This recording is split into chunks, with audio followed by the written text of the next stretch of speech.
Have you ever seen a massive YouTube channel just disappear?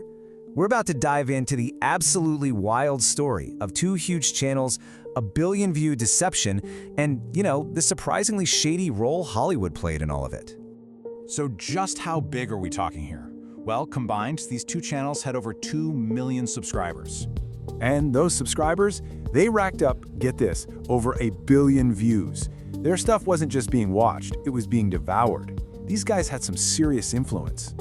And then, poof, they were just gone.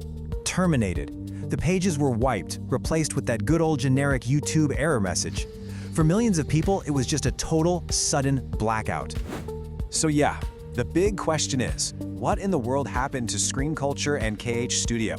Their disappearance really peels back the curtain on the messy, fascinating new world of AI-driven entertainment we're all living in. All right, so to figure out why they got the boot, we first have to understand what they were actually doing. Let's take a look inside their operation and break down the formula they used to get all those millions of views. They had this down to a science, really. A 4-step formula. First, they'd chop up official footage from real studios. Second, they'd sprinkle in these super convincing AI-generated images. Third, and this is key, they'd game the YouTube algorithm by being the first to drop trailers for hyped-up movies. And finally, they'd just pump out dozens of different versions to completely dominate the search result. And these guys were relentless. For just one movie, The Fantastic Four, they created 23 different fake trailers. They were so good at this that their fakes often ranked higher than the official studio trailers. I mean, just think about that for a second. A fake was beating the real thing. And they weren't just picking random movies. Oh no, they were smart. They went right for the properties with huge, passionate fan bases. We're talking the new Harry Potter series on HBO, Netflix's hit Wednesday, and pretty much anything and everything with a Disney logo on it. They were tapping straight into pure fan hype. Okay, now this is where the story takes a hard left turn into some really weird territory. You'd think the studios would be absolutely furious, right? Fighting to protect their stuff. But what actually happened is so much more complicated. I mean, it just seems obvious, doesn't it?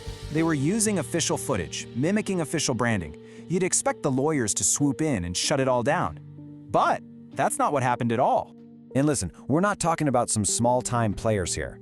The intellectual property being used belonged to the absolute giants: Warner Bros. Discovery, Sony, and Disney.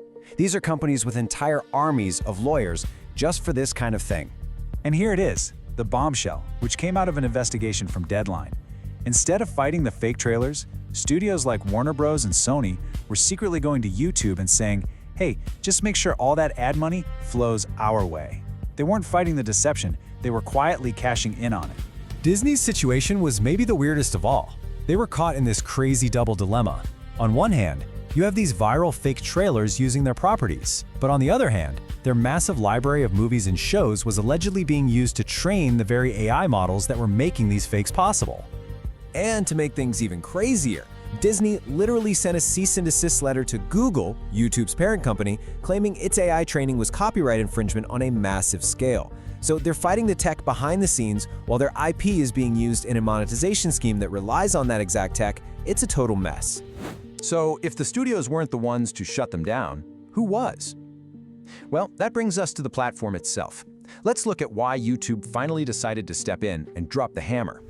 Now, this didn't happen overnight. There was a whole back and forth. It started early in the year when YouTube cut off their ads. So the channels got clever and added disclaimers like fan-made or parody, and boom, they got their monetization back. But then, they quietly removed those disclaimers and went right back to the old misleading titles. That was the final straw. On December 18th, YouTube shut them down for good. And this was YouTube's official reasoning. It wasn't about copyright. Remember, the studios were happy to collect the checks from that. No, it was a violation of their policies on spam and misleading metadata. Bottom line, you just can't deliberately trick people with your titles and thumbnails into thinking your video is official when it's not. So what's the big takeaway here? This story is way bigger than just 2 YouTube channels getting deleted. It's really a perfect snapshot of the messy, complicated, and kind of weird new reality we are all logging into every day. Because what you're seeing here is this clash of massive forces.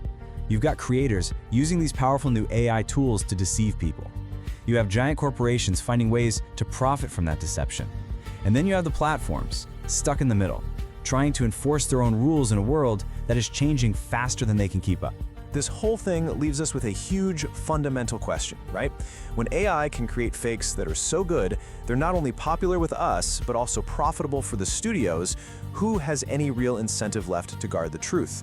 Is it the creators making the fakes, the corporations cashing the checks, the platforms, or in the end, does it all just fall on us, the viewers, to try and figure out what's real anymore?